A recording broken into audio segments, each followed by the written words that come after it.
Claire was a 19-year-old college freshman, trying to balance her studies with a part-time job.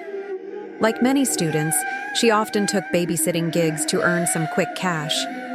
On one particularly rainy Saturday evening, she accepted a last-minute call from a family she didn't know well. The couple seemed polite, but hurried over the phone, explaining they needed someone right away. Desperate for extra money, Claire agreed, not realizing that this night would haunt her for the rest of her life. The house stood on the edge of town, tucked behind tall oak trees that swayed in the storm. It was bigger than most, with peeling paint, dark shutters, and a long gravel driveway slick with rain. When Claire arrived, the porch light flickered weakly, and the parents were already waiting by the door, coats on, clearly eager to leave. The father, tall and stern-looking, offered only a brief introduction. The mother, pale and exhausted, smiled faintly as she handed Claire a folded note with the emergency numbers. They explained that their two children, Emily, age 6, and Daniel, age 8, were already upstairs ready for bed. "We shouldn't be gone long," the mother said quietly. "They know the rules." Before Claire could ask anything more, the parents hurried out into the storm, leaving her standing in the silent house with only the sound of rain tapping against the windows. At first, everything seemed normal. Claire set her bag on the couch, pulled out a textbook, and tried to focus on her assignments. But soon she noticed something odd about the house. The air felt heavier than she expected, almost damp, carrying the faint smell of mildew and something older, something harder to place. The living room walls were lined with family portraits, but the children's faces seemed blurred, as if the photographs had faded unevenly over time. She leaned closer to one, and for a moment, she thought she saw movement in the glass, as if a shadow had passed behind her reflection. Shaking it off, she sat back down, telling herself it was only her imagination. About an hour passed before she heard it, soft giggles echoing down the staircase. The sound was light, playful, and unmistakably childlike. Relieved that the kids weren't asleep yet, Claire called out, "Emily, Daniel, shouldn't you two be in bed?" The laughter stopped instantly, replaced by silence so deep that Claire could hear her own heartbeat. A moment later, tiny footsteps pattered across the second floor. Smiling nervously, she decided to check on them. She climbed the staircase, each step creaking beneath her weight. The upstairs hallway was much colder than the rest of the house, and the storm outside rattled the windows violently. Claire noticed that all the doors were closed except for one at the very end of the hall, which was cracked open slightly. She knocked gently on Emily's door and whispered, "Hey, it's bedtime." No answer.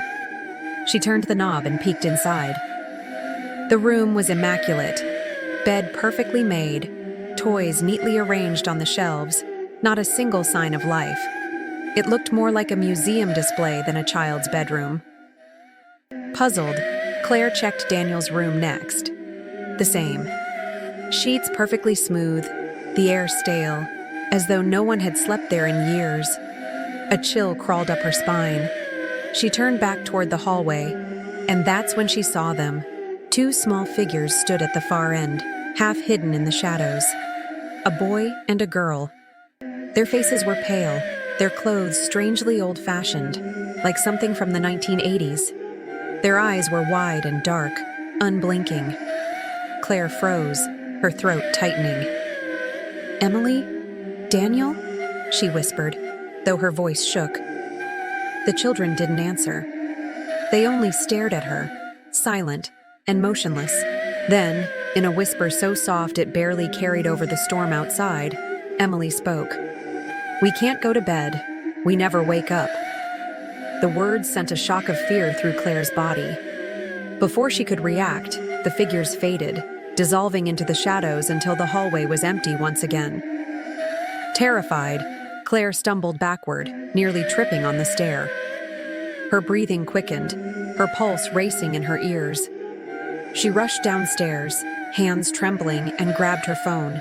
When she unlocked it, the screen flickered oddly before loading the home screen. But there, Among her photos was an image she had never taken, a family portrait.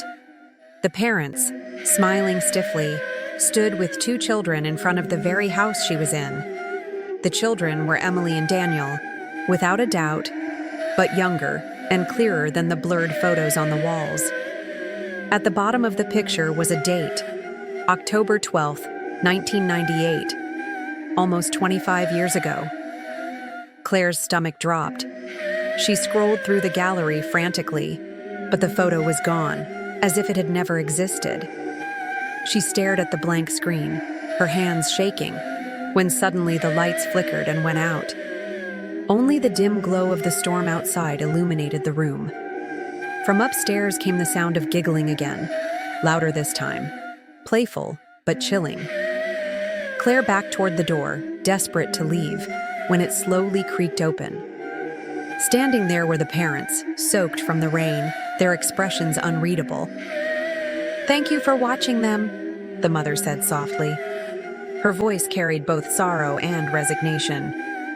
"They get lonely when we leave." Claire tried to speak, tried to ask what she meant, but her throat was dry, her words locked in fear.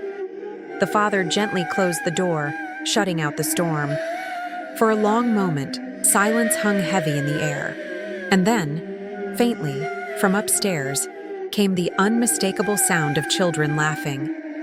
Claire's heart pounded as realization settled deep into her bones.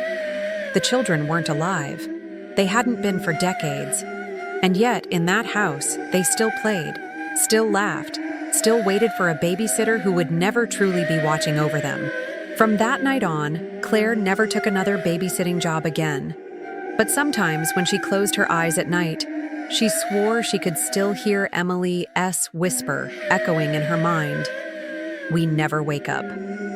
If this story gave you chills, don't forget to like this video, comment your thoughts, and subscribe for more terrifying true horror stories that will keep you awake at night.